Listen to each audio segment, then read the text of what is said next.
Kinilig eh.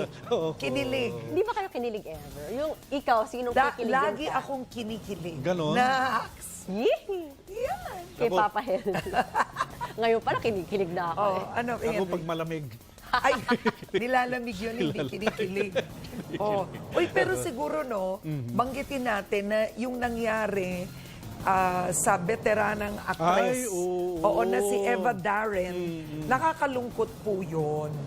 At saka ako sa totoo lang, di ba, parang kapag artista ka, dapat ang trato natin, at hindi lang kahit news anchor ka, reporter, anumang profesyon, you age like fine wine. Yeah. Mas pinapahalagaan ka dapat habang ikaw ay tumatagal sa industriya. Dami ka ng ambag eh. Oo, di ba?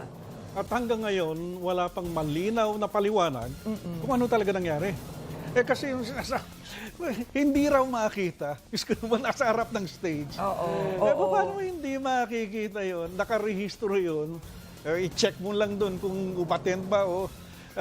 kaya okay yung nag-apologize ang PAMAS eh. Pero yung dahilan, hindi malinaw hanggang ngayon. Bakit? Bakit ginanon? Bakit? Di ba parang mangyayari ba yan sa Oscars? Di ba? So dapat yun dapat ang standard is lahat nga parang professional.